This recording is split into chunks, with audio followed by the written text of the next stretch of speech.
ये वाली पब्लिक बहुत ठंडी बैठी है। ऐसा तो नहीं कि सारी कूलर की हवा इधर जा रही है इसलिए तो बिल्कुल शांत बैठा है कि हाँ भाई मस्त है जैसा भी है। यार मतलब गौरव भाई आप गौरव भैया मजा नहीं आ रहा है? आ रहा है तो थोड़ा रिस्पॉन्स होता है ना भाई यार। यहाँ देखे देखे चलो ठीक है। तो आप सभी को हमारे साथ मजा आ रहा है कि नहीं आ रहा है? आ रहा है, आवाज नहीं आ रही लेकिन अच्छा आ रहा है। चलो थैंक यू यार। हाँ। तो मतलब मैं थोड़ा सा एक छोटा सा परिचय दूंगा। मेरे बहुत प्यारे अजीज, मेरे बहुत अच्छे अग्रज, मेरे भ्राताश्री, मेरे बड़े भाई बहुत अच्छे समाज सेवी हैं, है ना, जिन्होंने मतलब एनजीओ से लेके, कलम से लेके, कॉपी से लेके और मतलब हर चीज से लेके यार, मतलब वो कलाकारी बहुत घने हैं।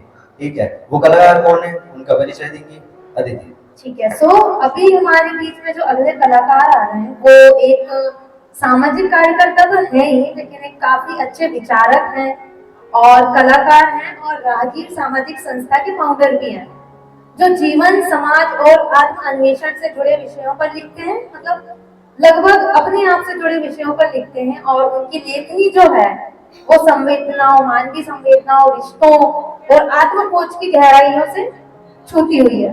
वे सामाजिक न्याय, युवा नेतृत्व और कला संस्कृति के क्षेत्र में काफी एक्टिव हैं, काफी सक्रिय हैं और विभिन्न अभियानों, कार्यशालाओं और आयोजनों के माध्यम से लोगों को जोड़ने का कार्य करते हैं।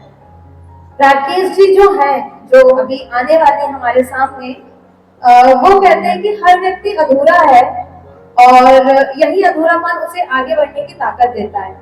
और काफी अच्छा उनका कहना है कि उनके लेख और कविताएं और विचार समाज में भीतर छिपी गहरी भावनाओं और अनुभवों को सरल भाषा में अभिव्यक्त करने का वो प्रयास करते हैं और निरंतर करते आ रहे हैं। सो एक बार जोरदार तालियां हो जाएं हमारे बीच राकेश भाई के लिए। राकेश घुमंतु राहगीर गोल्ड। क्या बात है। तो आप सब लोगों का दिल से धन्यवाद। और ये सफ़र कारवा काफ़ी अच्छा लग रहा है। एक समय शुरू हुआ था और आज, और शायद मैं उसी के साथ शुरू करूँगा जो मेरी पहली कविता आज से मैंने एक लंबे अरसे के पहले लिखी थी, और उसी के साथ में कुछ जोड़ते हुए चीज़ें फिर हम थोड़ा सा जानेंगे कि अगर मेरी कला बोलती तो क्या कहती। ये है कि अगर पक्के इरादे हों तो मंजिल मिल ही जाती है। साख कमजोर हो लेकिन ये कलियां खिल ही जाती है। समंदर से अगर मिलने की उसने ठान ली मन में, तो पर्वत का भी सीना चीर ये नदियां मिल ही जाती हैं। तो पर्वत का भी सीना चीर ये नदियां मिल ही जाती हैं। और हम जब समाज के साथ में चल रहे होते हैं, हम युवा हैं, ऑब्वियसली सी बात है, समाज हमसे बोलता है कि हम तुम्हारे साथ में हैं, आप ये कर लो, आप वो कर लो, आप यहाँ जाओ, ऐसे जाओ, ये अवसर चुनो, वो सब चीज़ करो। लेकिन वो एक तरीके का भ्रम होता है कि हमारे साथ में कौन चल रहा है या नहीं चल रहा है। हम हमारे सवालों को कुछ समाज में या लोगों में, परिवार में, दोस्तों में, घर में, परिवार में, भाई में, बहन में, पड़ोसी में, रिश्तेदारों में पूछने की कोशिश करते हैं। लेकिन वो असली भटकाव वहीं से शुरू होता है कि यूथ की पूरी लाइफ में, कि अगर भटका हुआ युवा घर से निकलता है, जमाना साथ चलता है, युवा भटकता है। सवालों के जवाबों को अगर ढूंढने की कोशिश की, सवालों का भी सीना चीर उत्तर मिल ही जाता है। सवालों का भी सीना चीर उत्तर मिल ही जाता है। तो हमारे आसपास में बहुत सारी बहुत सारे कुछ कुछ घटनाएं हो रही हैं, कुछ प्रचलित है न्यूज़ में, हम हमेशा सोचते रहते हैं। पर एज आ आर्ट एडवोकेट के एक नाते होने के नाते मैं अपने आप को मानता हूँ कि एक छोटी सी कहानी मैं आपको शेयर करूँ। एक सफ़र शुरू हुआ था मेरा आर्ट की लाइन में और फाइन आर्ट के सेक्टर में, और मेरा कॉलेज था फाइन आर्ट इंदौर। और आज इंदौर का जो फाइन आर्ट कॉलेज है उसको लगभग अगले 3 साल में 100 वर्ष पूरे होने वाले थे। लेकिन उस कॉलेज की बिल्डिंग्स को तोड़ दिया गया है, उसको स्थानांतरित करने के लिए तोड़ा गया है। लेकिन जो जितने हमारे दोस्त वहाँ पले थे, जितने सारे साथी वहाँ पे थे और जितने हमारे ग्रुप सर्कल के लोग थे, आप यकीन नहीं मानोगे, आप कभी जाओगे उस मलबे को उन्होंने कला का केंद्र बना दिया। जितने पत्थर टूटे हुए थे उसके ऊपर उन्होंने कलाएं लिखी है। क्लास में टीचर्स ने जितनी भी सारी चीजें की थी वो सारी चीजें लिखी। अच्छा, अब मैं अपने सवाल की तरफ में आऊंगा, फिर एक पोएट्री पे हम जाएंगे जिसके लिए मैं हमेशा से लिखता हूँ। मैं दो चीजों पे लिखता हूँ, एक महिलाओं के सम्मान के लिए, महिलाओं की आवाज़ों को बुलंद करने के लिए लिखता हूँ, और दूसरी चीज लिखता हूँ कि मैं कला के वो कैसे स्पेस बन सके। क्योंकि होता है कि जितने ज्यादा कला के स्पेस बनेंगे उतनी ज्यादा ही कलाएं जन्म लेंगी। तो एक मेरा सवाल है, कितने लोग कला प्रेमी हैं, हाथ ऊंचा करें। और कितने लोग कलाकार हैं। तो अगर आपके कहीं जहन में ये आए, कोई एक दो साथी अगर क्विकली जवाब दे पाए कि अगर कला बोलती तो क्या कहते हैं। आप क्या क्या इस सवाल के साथ में आप कैसे जाते हैं कि अगर आप एक कला प्रेमी हैं या कलाकार हैं और अगर कला में आवाज होती और आपकी कला बोलती तो वो क्या कहते हैं।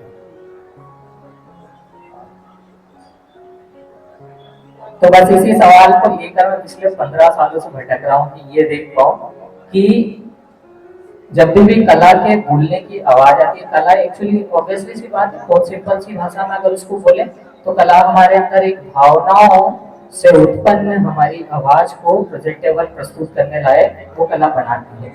और कई बार हम उस कला को बहुत अलग तरीके से भी चीज है ना। तो मन में अगर आप एक चित्रकार हैं और आपने भगत सिंह की फोटो एक बनाई है, भगत सिंह का स्केच आपने बनाया, तो 100 लोगों को आपको बार बार जाके भूलना नहीं पड़ रहा होगा, पढ़ाना नहीं पड़ रहा होगा, उनको पता है कि ये भगत सिंह है ना। तो आप जो मैसेज कन्वे करना चाह रहे हैं वो सरल साफ भाषा में लोगों तक पहुंच पाए। दुनिया इंसान के अंदर में 5 पावर हमेशा होती है, मैं हूँ, आप हो या कोई तीसरा व्यक्ति हो, हर किसी के अंदर में 5 उस कुदरत ने उस शक्तियों से नवाजा है, और वो शक्ति है सुनना, देखना, समझना, बोलना और करना। ये 5 पावर हर किसी के अंदर होती है, बस थोड़ा थोड़ा उसको हमको कॉन्शियसली तरीके से हमारे आर्ट के साथ में हमको जोड़ते आना चाहिए कि हमारा आर्ट प्रेजेंटेबल कैसे बने। अच्छा, एक दूसरा पहलू है कि कलाकार के साथ में जितना संघर्ष है उतना और किसी फील्ड में ज्यादा संघर्ष नहीं है, क्योंकि एक कला को सीखना है ना। तो कई बार क्या होता है कि हम कला को सीखने जाते हैं, कला हमें उल्टा सिखा रही है ना। तो हमारा जीने का तरीका बदल रहा होता है, हमारा उठने का अंदाज बदल रहा होता है, हमारे अंदर डिसिप्लिन आ रहा होता है, हमारे अंदर सब चीजें आ रही होती हैं, लेकिन एक सार्थक कलाकार हम कैसे बने। ये खास करके ये मेरी दूसरी कविता थी जब मैंने लिखना शुरू किया था कि अगर मौका मिले तो लड़कों से ज्यादा उड़ान भर ही लेती है लड़कियां, कि अगर मौका मिले तो लड़कों से ज्यादा उड़ान भर ही लेती है लड़कियां, और जैसी भी हो वंश को बढ़ाती है लड़कियां। जनाब तुम कहते हो कि लड़कियां कमजोर है, हम कहते हैं कि लड़कियां कमजोर हैं। तो किसी के नाम को कर धारण स्वर्ग कैसे बनाती है लड़कियां, अरे हमने तो उनको जकड़ के रखा है पितृसत्ता की बेड़ियों में, रूढ़िवादिताओं में और सामाजिक विचारधाराओं में। हमने उनकी जिंदगी समेट दी सिर्फ 3 पाव में। एक महिला लड़की अगर है तो उसकी जिंदगी सिर्फ 3 पाव में घूमती रहती है। वो 3 पाव है, पति, पुत्र और पिता को भी जन्म देती है लड़कियां। जनाब आप कहते हैं कि लड़कियां कमजोर है, हम कहते हैं कि लड़कियां कमजोर है। तो किसी के नाम को कर धारण, अपना नाम, परिवार, कुटुंब सब कुछ भूल जाती है, किसी के नाम को कर धारण आपके घर को स्वर्ग बनाती है लड़कियां, और जनाब आप कहते हैं कि लड़कियां कमजोर है। तो अगर मौका मिले तो लड़कों से ज्यादा उड़ान भर ही लेती है लड़कियां, और जैसी भी हो वंश को बढ़ाती है लड़कियां। अब मैं थोड़ा सा एक और चीज बता देता हूँ कि उन्होंने कहा था कि राहगीर, तो राहगीर हमारी एक संस्था है और लगभग 11 सामाजिक संस्थाएं हैं जिनको हमारे काम के दौरान हमने थोड़ा सा बिल्ड करने का कोशिश किया था कि कोई आर्ट पे काम कर रहा है, कोई म्यूजिक पे काम कर रहा है ना, कोई पत्रकारिता पे काम कर रहा है, कोई लेखन पे काम कर रहा है, कोई डिजाइनिंग पे काम कर रहा है, कोई पॉलिटिशियन एनवायरमेंट को सेव करने के लिए कपड़ों से कुछ बना रहा है। तो ये संस्थाएं तो धीरे धीरे कहीं ना कहीं बन रही थी, लेकिन इन सब संस्थाओं को पैरेलली एक छाते के अंदर कैसे देखा जाए, वो विचारधाराएं क्या हो सकती है समाज में गढ़ने के लिए, वो स्पेसेस क्या हो सकते हैं। तो गार्जियन ऑर्गेनाइजेशन के रूप में फिर हमने राहगीर को वो किया है, और घूम घूम कर अलग अलग जगह हम काफी चीज कर रहे हैं। और अभी मैं रिसर्च फेलो हूँ गूगल के लिए, और अभी मैं निर्गुण और संतों की वाणी जो कलाएं हैं उनको थोड़ा सा खोजने की कोशिश कर रहे हैं कि अभी जैसे हम कुछ पांडुलिपियां पढ़ रहे थे और उस पर हम कुछ किताबें वगैरह लिख रहे हैं, तो संत सिंगा जी की जो पांडुलिपियां हैं तो उन्हीं के बीच में मैं कलाकार से मिला, शायद आप कभी उनको सर्च करिएगा। किरण लता खेड़े करके एक साथी हैं जो लंबे समय से 40-50 सालों से अपने संत सिंगा जी महाराज को गाती हैं, और वो जब शुरू में गाना शुरू करती है तो काफी लोग हंसते हैं, बोलते हैं। जब अंत में आते आते 2, 3, 4, 5 बज जाता है सुबह का, तो लोग रोने भी लग जाते हैं।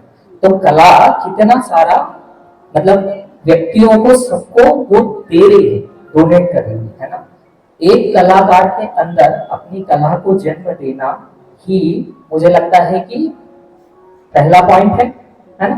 और कला हमेशा सामाजिक बदलाव का मुख्य कारण रही है। आप देखिएगा कुछ पन्ने में अगर आप यूथ हैं तो थोड़ा सा कुछ पन्ने इतिहास को खंगोलिए, कुछ हैं। अगर हम कबीर के इनिशिएटिव की बात करें तो कबीर के अंदर वो कला थी जिसने समाज में आज भी कबीर को जिंदा रखा। थोड़ा सा और हम उसमें वापस अंदर जाएंगे तो भक्ति कालीन आंदोलन जो इतना बड़ा आंदोलन था उसमें कला इन्वॉल्व थी, इसलिए आज उसमें बात होती है। नर्मदा बचाओ आंदोलन की बात करेंगे जो पूरा सरदार सरोवर बांध, अगर हम बात करेंगे किसान आंदोलन की तो किसान आंदोलन में भी आवाज को पहुंचाने के लिए कला का बहुत बड़ा योगदान रहा। तो कला, आप एक कलाकार हैं तो कलाकार का दायित्व एक बहुत अलग है, एक डिसिप्लिन है। कलाकार होना, मैं कभी भी अपने आप को कलाकार नहीं मानता, मैं हमेशा अपने आप को सिर्फ कला प्रेमी मानता हूँ, क्योंकि एक कलाकार होना मतलब बहुत बड़ी उपाधि है। कलाकार अपने आप में एक ऐसा व्यक्तित्व है जो समाज को दर्पण और समाज को एक आईना दिखाता है कि उस कला के जरिए, उस कला के दायित्वों को ध्यान में रखते हुए सामाजिक पहलों पे पुनः विचार कैसे किया जाए, उसको रिवॉल्व कैसे किया जाए, उसको अंदर कैसे लेके आया जाए। हमारे भारत, हमारे हत्या के इतिहास की बात करेंगे तो कई सारे कलाकार हैं, उनकी कलाओं को नया इनोवेशन चाहिए। अभी हम थोड़ा थोड़ा समझते हैं कि कुछ जो साहित्य है वो साहित्य हर 20 साल में बदलता है ना। पहले जो थे गालिब आए, गालिब के बाद में मुनव्वर राना और बाकी सब चीजें आई, फिर उसके बाद में एक नई जनरेशन आई, वही चीज उठाई। चाहे हम कुमार विश्वास की बात करें या उनकी बात करें, नई जनरेशन आई, उन्होंने कुछ इनोवेशन डाला और वो फिर उठा। तो हर 20 साल में साहित्य बदल रहा है। ठीक उसी तरह अगर हम बाकी कलाओं को भी पकड़ेंगे तो एक रिसेंटली सा उदाहरण लेते हैं कि आप उठी मोहब्बत गाना किसने सुना है? आप उठी मोहब्बत में अंगड़ाई भी लगभग सभी लोगों ने सुना, लेकिन ये गाना तो बहुत पहले लिखा गया था। जुगल मोटियाल ने उसके अंदर कुछ इनोवेशन किया है ना, तो वो आज जनरेशन के हिसाब से वो कला संवाद लायक बनी है या फिर लोगों के बीच में पहुंची। तो हम उसी के साथ में, ऐसा नहीं है कि मैं अभी कुछ एक्सपीरियंस बताता हूँ। एक फिलैंथ्रोपी के साथ में हमारा बात हो रहा था, मतलब एक ऑर्गेनाइजेशन, एक एजेंसी है जो अलग अलग सामाजिक संस्थाओं को पैसा देती है। उन्होंने कहा कि हमारा टारगेट जो है आने वाले 1 साल में पूरे मध्य प्रदेश में 7,000 कला आधारित फेलोज को चुनने का है। उनको वो कुछ स्टाइपेंड वगैरह भी देंगे, 20-25 हजार रुपए महीने की। आपकी कला सामाजिक लेवल पे किस तरीके से बदलाव करती है, उसके कुछ ओपन कॉल अलग अलग संस्थाओं के साथ में कुछ कुछ चीजें निकल के भी आएंगी। तो स्पेस तो है लगभग वो 7,000 यूथ को कि वो अपनी कला को प्रेजेंटेबल बना सके, और वो 3 साल का स्पेस है ना। तो आपकी कला को जोड़ना सामाजिक पहलों के साथ में, वो हमें लग रहा है कि उसको हम थोड़ा सा देख सकते हैं। तो हम इसी के साथ में अभी यहीं पे विराम देते हैं हमारे इसको। अगर कोई सवाल आपके आते हैं तो हम उस पर बात कर सकते हैं, और हम इस स्पेस को कैसे थोड़ा सा, कि हमारी कला है, हम कलाकार हैं, आते हैं, महीने में 1 बार मिलते हैं, प्रस्तुति करते हैं और आप वापस चले जाते हैं। लेकिन मुझे लग रहा है कि इसमें हम थोड़ा सा कुछ पॉइंट हम संवाद का डालें कि कला समाज के साथ में संवाद कैसे करें। उस पर कुछ अलग अलग एक्शंस हो सकते हैं, चाहे हम कुछ थीमेटिक उसको कर लें या फिर हमारा प्रेजेंटेशन का तरीका उस तरीके का रहे जो समाज को एक छोटा सा दर्पण दे के जा रही हो, क्योंकि कला एक्चुअली ना समाज का दर्पण है। आप देखेंगे तो कला के बिना कुछ भी नहीं है। और एक आखिरी सवाल के साथ में ये बात को मैं खत्म करूंगा कि सोचो अगर दुनिया में ऐसा हो 4 सालों के लिए जितनी भी कलाएं हैं, जितनी भी विधाएं हैं, उनको एक डब्बे में बंद करके रख दिया जाए, तो जन्म से लेकर मृत्यु तक पूरा की पूरा आपको ये ये जो ये दुनिया है, ये सारी की सारी आपको जहन्नम लगेगी और सब कुछ वीरान और सुनापन लगेगा। इसलिए मैं कहता हूँ कि हर चीज अधूरी है। एक कलाकार भी अधूरा है, उसकी कला भी अधूरी है, साहित्य भी अधूरा है, समाज भी अधूरी है, महिला भी अधूरा है, पुरुष भी अधूरा है, ये पूरा देश अधूरा है। क्योंकि इस अधूरेपन के साथ ही हम आगे बढ़ते हैं, कुछ सीखते हैं। और एक आखिरी सेंटेंस है कि जिसको ये नहीं पता कि उसको जाना कहाँ है, वो बहुत दूर जाए। काफी अच्छा आपने कहा है कि अधूरेपन के साथ ही चलते हैं और सीखते रहते हैं, तो बिल्कुल सही बात है। अभी एक बार वापस से थोड़ा सा रिकैप में अगर हम जाएं तो आप हम सब यहाँ पर आज इकट्ठा हुए हैं और हुनरबाज को इतने अच्छे से कर रहे हैं, तो ऑडियंस बहुत ज्यादा थैंकफुल है आपके। लेकिन हमारे साथ में कुछ साथी ऐसे हैं जिन्होंने इस इवेंट को बहुत शानदार बनाने में और आज की शाम को बहुत शानदार बनाने में काफी सपोर्ट किया है। तो हमारे बीच में मौजूद हैं जयेश भाई, संकल्प भाई और सत्यम भाई। जोरदार तालियां हो जाए एक बार इन सभी साथियों के लिए जिन्होंने इस इवेंट को अच्छा बनाने के लिए एक एज ए सपोर्ट काफी अच्छा सपोर्ट मिला है। So new excel height school से एंड लवली बलून्स के द्वारा सपोर्ट मिला है इस इवेंट को काफी अच्छा बनाने के लिए। और एक बार जोरदार तालियां हो जाए जयेश जी, सत्यम जी और संकल्प जी के लिए। सत्यम जी साथियों एक बार जोरदार तालियां सत्यम भैया के लिए, संकल्प भैया के लिए, जय भैया के लिए।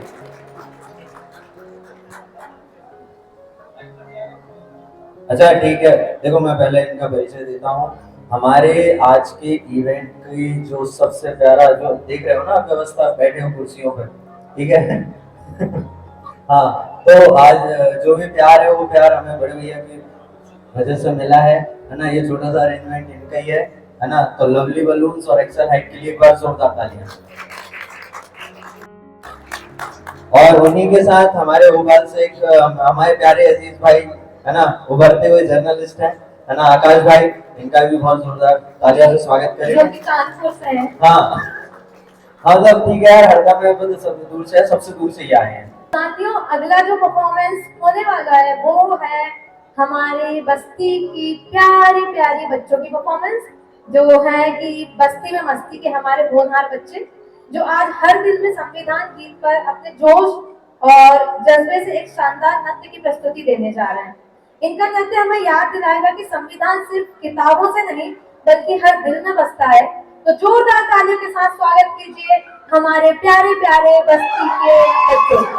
क्या बात है, बहुत बढ़िया।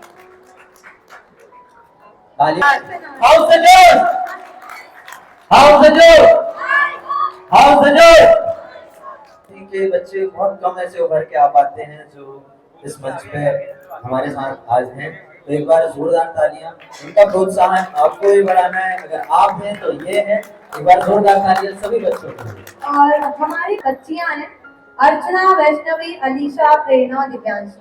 बहुत छोटी सी नन्ही सी बच्ची भी है, तो उनका हौसला बने रहे, इसीलिए आप लोग की तालियां लगातार बजनी चाहिए क्योंकि आपकी तालियां ही इन्हें और आगे बढ़ने के लिए प्रेरित करेंगी।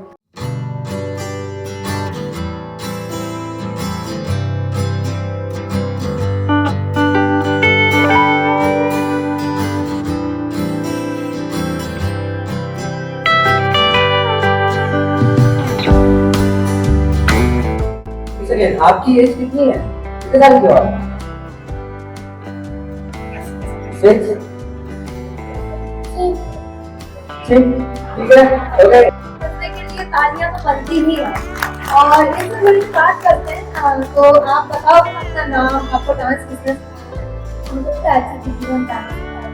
बहुत बढ़िया। क्या बात है, प्राची, एक बार जोरदार तालियां। एक बार जोरदार तालियां प्राची दीदी के लिए।